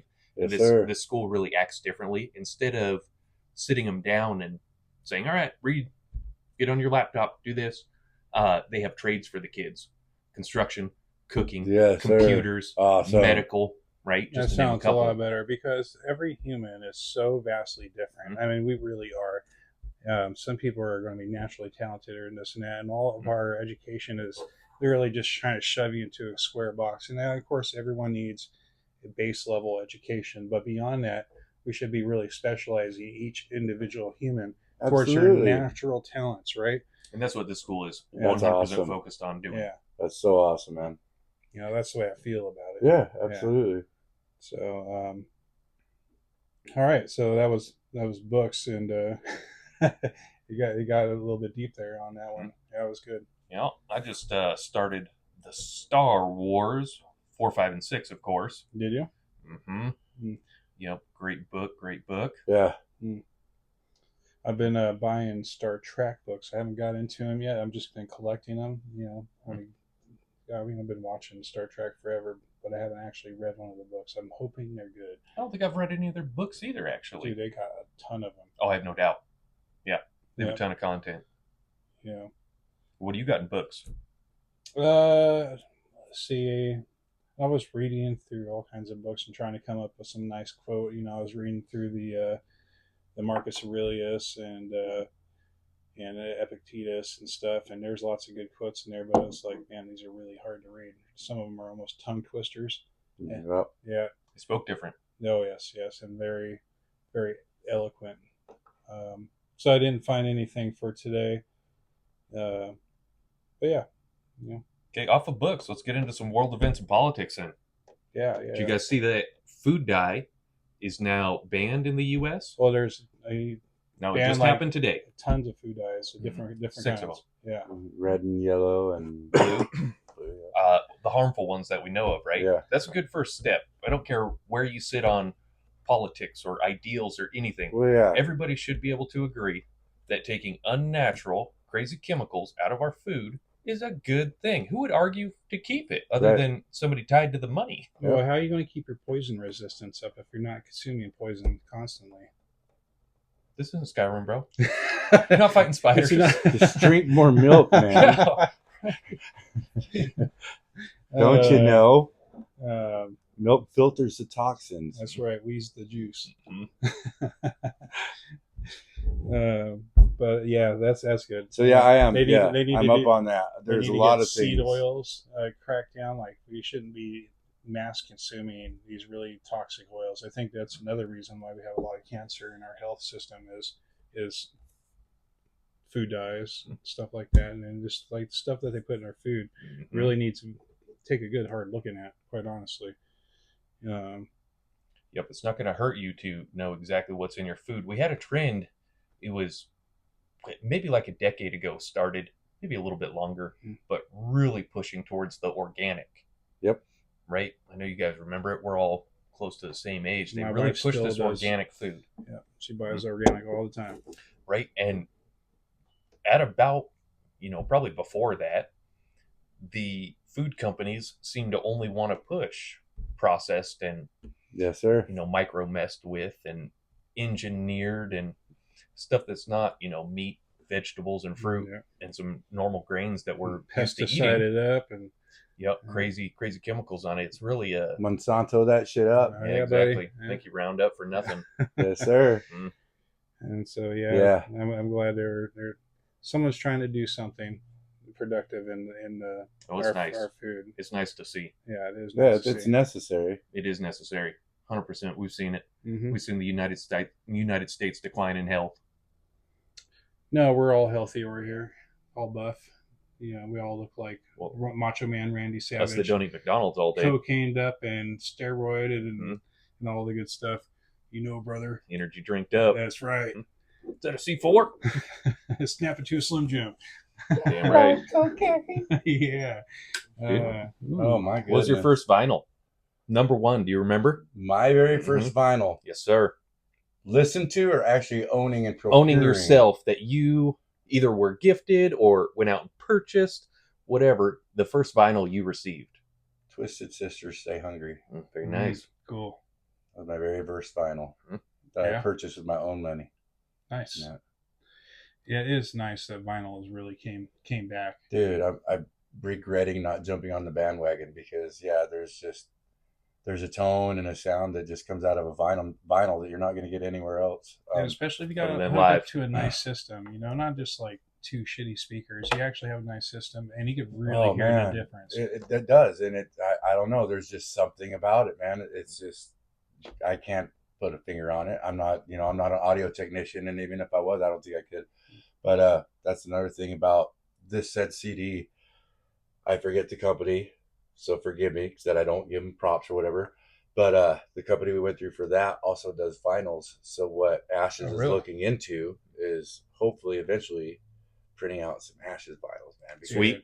I really want. That is awesome. That's like my dream. Even to have some Tiamats, dude, on vinyl. We've talked about it. Yeah. We've talked about actually getting a vinyl press, so we could just press our own vinyl and we could do it. I would run a 45 vinyl press and make just like two songs. You know how much money you would make? 2, 4, 6 months. Do you know how much money you would make? And be able to do it with the colored vinyls too, and really actually make it bitchin'. That'd be so awesome. I got to give someone else a shout out too while we're talking on that. I don't think he has a vinyl press, but Mr. Brian Denny. Nice. Yeah, I've worked with him before. Brian Denny. A War in Me, I believe, is his recent band. I believe, dude, that man is a hard-working man.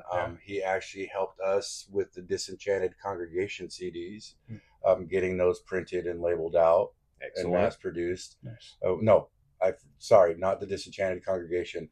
The 3 prior ones, other than Disenchanted Congregation, he had a hand in getting those, made and printed out for us. Yeah, he does a lot of work with that. He helped record some early Septic era stuff. Yeah, he's always, dude. Again, one of the tight circle crew, you know what I mean, is always solid, dude. They're always an excellent musician. Oh, damn. Yeah, shout out to Ryan Denny. Absolutely. Shredder, man. So yeah, I love vinyls. I've been collecting pretty hardcore the last couple of years, and it was I don't know if I've told this before, but I've always liked vinyl. But I bought a vinyl player, and then I bought like an Eagles record, and then I put it on my nice system, right, and then I listened to it, and I was like, "Whoa, what's going on here? This sounds so good." Right? And I was like, "Wait a minute, it's not just regular."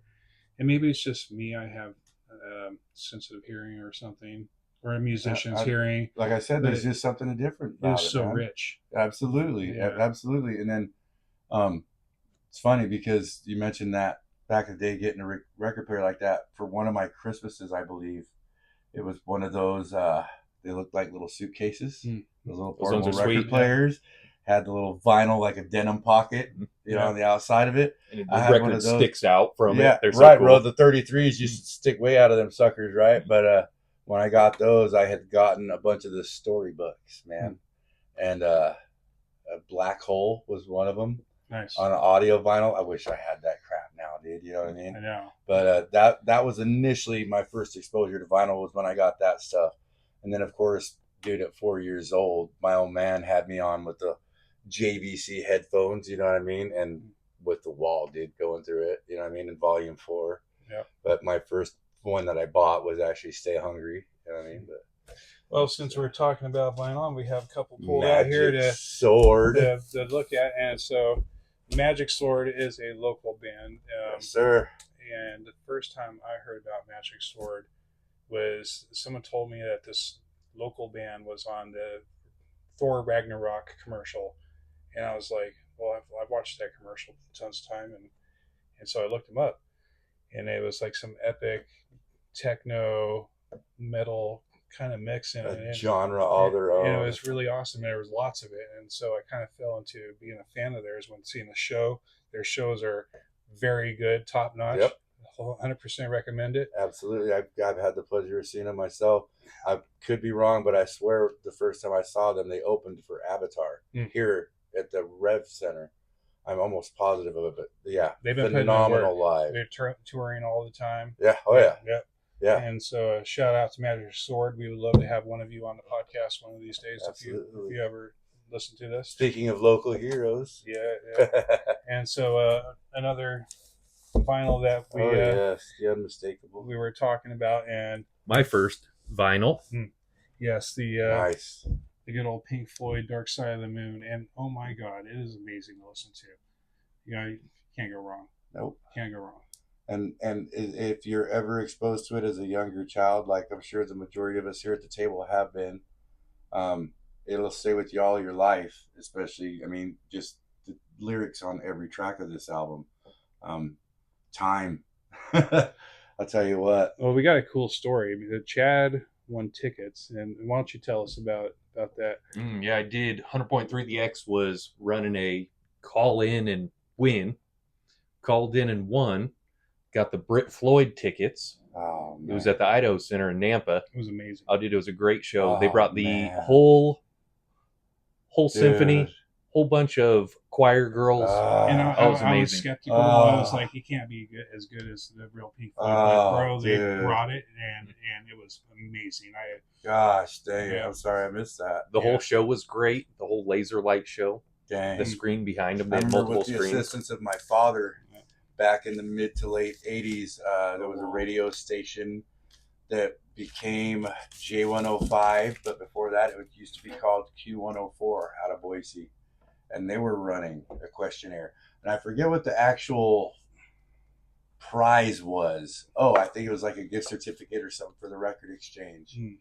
And the question was, who were the kids that sang in the background of the wall, of Breaking the Wall? No, who was it? And my dad's like, hey, man, he goes, if I tell you, you're going to call him? I was like, you don't know. He goes, if I tell you, you're going to call him? I was like, yeah. He goes, well, call him. I was like, dude, I'm not going to get him on the phone. You're not telling you, right? He goes, just get him on the phone, son. I'm telling you. So I call, hey, you're the 10th Cardinal. It's like, we did it, man. Well, who are they? He goes, South Africa. I was like, bullshit, dude. You're setting me up. He's like, South Africa, man. It was it. What? Yeah, dude. Huh. Yeah. And in fact, I think that might have been what got me my Stay Hungry album, bro. Not even gonna lie. Huh. It could have been because Bring I it was on, old between man. 4 and 6. Oh yeah, dude. Yeah. Thanks to my father, dude. He's the only reason why I know so much about all the music that I do. Hmm. You know, and he's exposed me to so much. You know, us being Hispanic, indigenous folk. I grew up with the old Mexican conjuntos, you know, the polka music and I love that everything, stuff. dude. Hank Jr., Willie Nelson, you know, Man in Black, Johnny Cash, all that, dude. Yeah. My mom was always about Fleetwood Mac and all that, you know. Mm. Dad was exposing me to shit like Nazareth and Love Sabbath my and classic Pink rock. Floyd.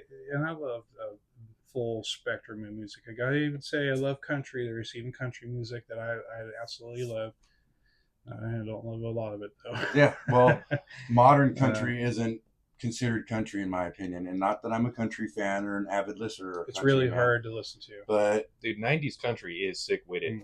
bro, You can't tell me as a musician that older, even older, you know, 80s, 70s, 60s country, some of it, not all. It's music. Right. And understand at this point in time, especially in our life and this time lapse that we're in at this moment, man, there's not much music left. There's not much room on a guitar left. There's not. Oh, you there can it have is. a billion.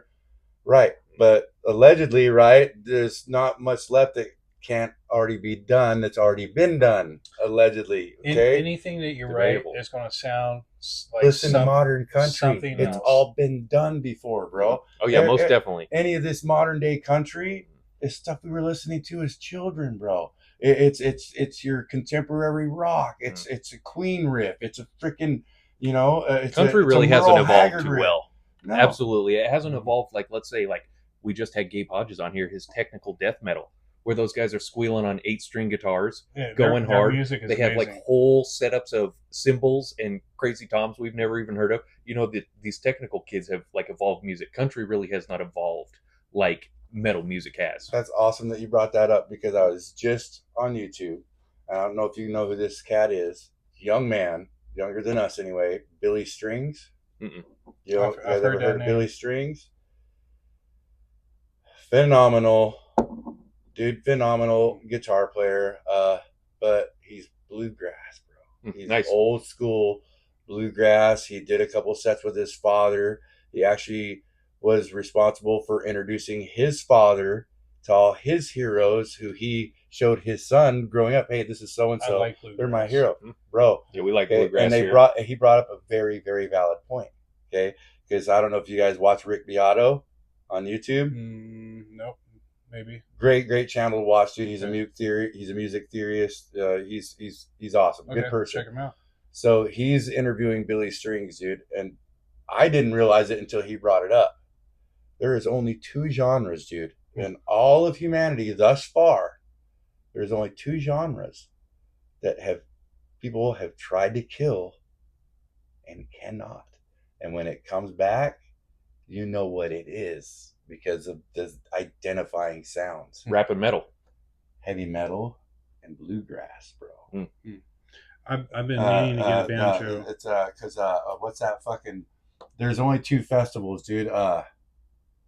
There's heavy metal festivals and there's bluegrass festivals. If you think about it, okay, aside from all these pops and these Coachellas and shit, Yeah. the 2 main thriving festivals are heavy metal festivals and bluegrass festivals. This Tree Fort Festival has been getting huge. Like, It is. They've Yeah, been it's really getting crazy they've here. been putting in work. And dude, I am so proud of Suturus. I'm so proud of them boys, and I'm so proud of all the old local acts that have gotten the privilege and the honor to be able to show face and represent I Boise do for see that. It's that they opened conflicting. their own music hall, Yeah, which right. I'm interested to go check out. And they've been booking some big dancers. Yeah.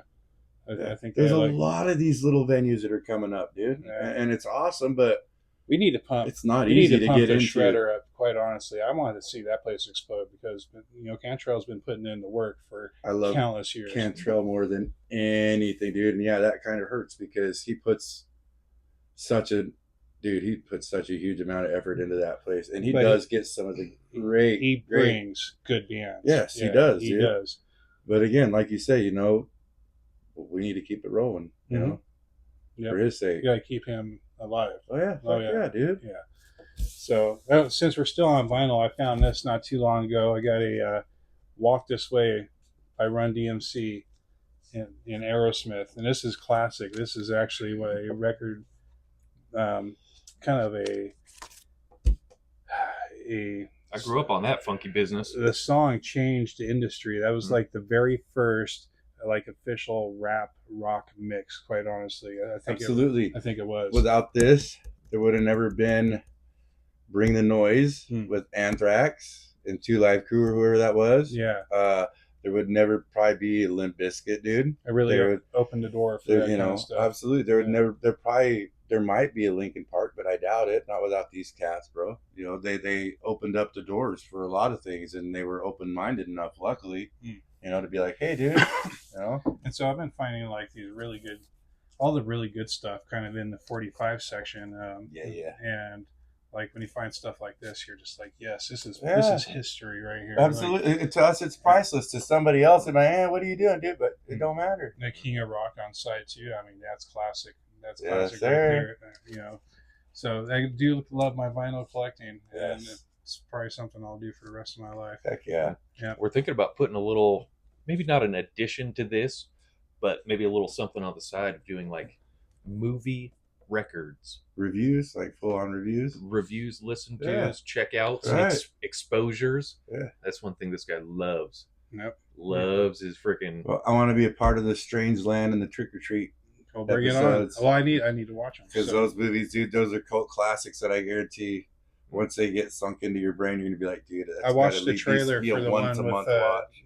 Keanu Reeves that you Yeah, recommended. The River's Edge, man. Yeah, I watched it for the preview for that. I was like, It's cheese, dude, but it's good cheese. it's early Keanu It's Reeves. classic, dude. Yeah. It's his first really big film, dude.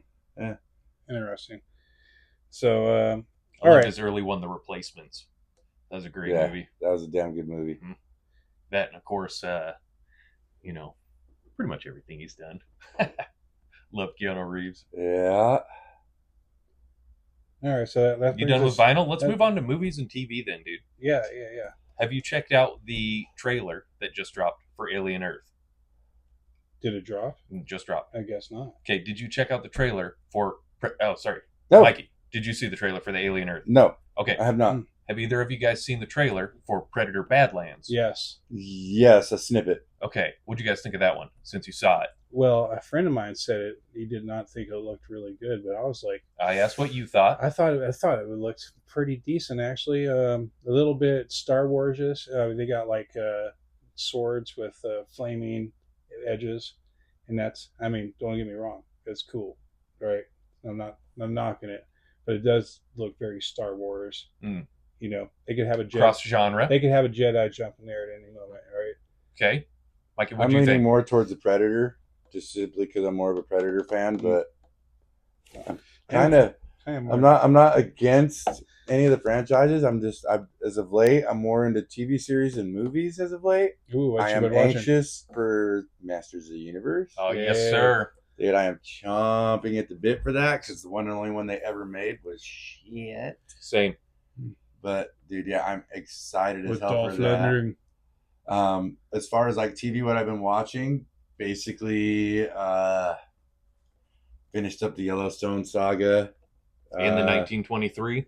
All of them, 1883, 1923. Yeah, I got sucked in with that. There was one recently that I really got into. Another one, I think it's called Ransom Ranch or something on Netflix. It was kind of cool. It's a short one, but basically like kind of Western stuff like that. One of them that I really liked was Landman. I've with heard Billy a lot Bob about Thornton. this. I watched the part of the Kevin first Bacon's in that episode. too? I believe so, yeah. Right? I think so, Very yes, sir. strong acting. Dude, Billy Bob Thornton's never really put anything shitty out. Even when he's, in my opinion, he's actually kind of tried to. And he's just good, man. He's a good actor. You know what I mean? Yeah. But, yeah, I'm really into that Landman, but I'm all caught up on that. So, no, as of lately, man, I've just been watching podcasts. Nice. Been streaming your guys' stuff.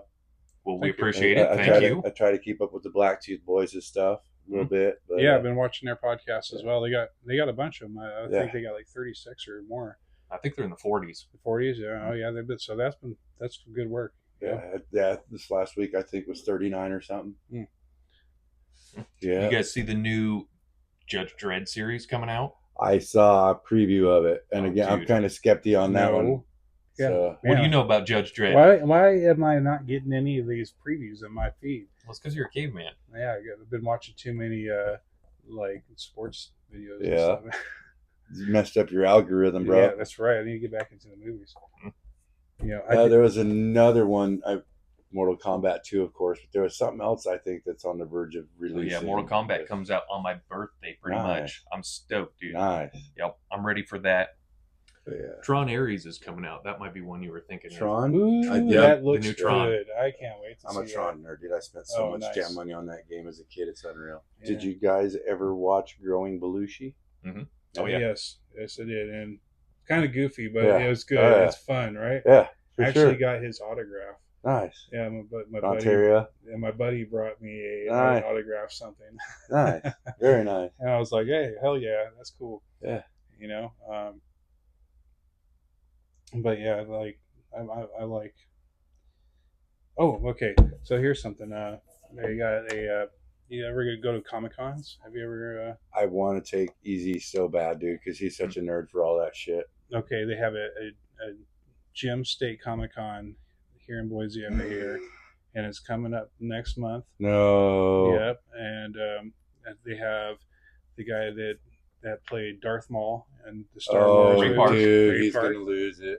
Oh yeah, He's got to go. Ray Park Thank is you. like a milestone to hit on anybody's Right, list, right. whether you're a nerd for Comic Con or That line is Right. going to be huge. Yes. Yes, and they have a couple other really decent actors coming, and they've been getting steadily bigger every Yeah, year. I've noticed, man. So Like everything else, see, that's my fear, man.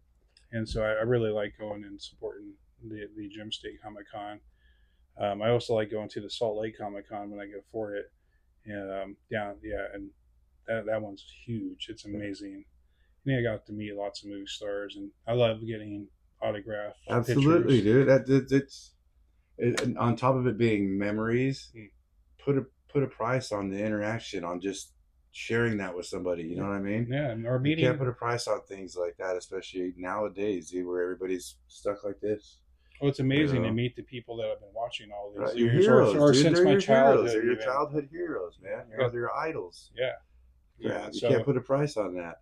highly recommend going to Comic Con. It's not as nerdy as you think. They actually have lots of good shopping booths and I food. am not ashamed of nerdy, dude. Oh, yeah. Well, if I like it, I like it. You know what I mean? And so that's also going on next month. So there's a lot going on this upcoming month. You know, it's going to be good. It's going to be good. Yep. Well, I hope to see you guys, dude. for sure. And yeah. your show I again. apologize that I wasn't able to get those autographed for you guys, Oh, but no. if you guys can make it, we'll get them all done. Oh, there we'll for make it. sure. We're going to see you around plenty. So tell us about your show one last time. So April 30th at the Mad Swede Brood Hall off of Bannock Street in Boise. It's Okay. Veritaris from Seattle, Old Machine from Portland, and yours truly, Ashes of Abaddon from Boise. People like to say that we're not from Boise, but 2 out of the 4 members live over here. So, but It's called yeah, Treasure Valley Band. we're gonna tear it up, man. It's what we do all the time, you know. Hell yeah. Yeah, well, I can't wait to go Our see shows are few, but they're power, man. You know, so. But like I Yeah. said, we have a couple more coming up after that, but I gotta hold off on those announcements to make sure it. Everything's everything's confirmed solidified. and solid. Yeah. For sure. And then with you gentlemen, please Yes. But let's yeah, get we like together and let's 100%. make some magic, man. We appreciate it. Thank yeah. you for coming on our show. Thank you Yeah, guys brother. so much, Yeah, man. the Thank you podcast guys. is Privilege, great. man. We love having guests, and It's good to reminisce. It's been too long. We'll do it again soon. this is just the Absolutely. first one of many, Oh, for yeah. sure. Absolutely. So, all right, thank you. Thank you, Dan.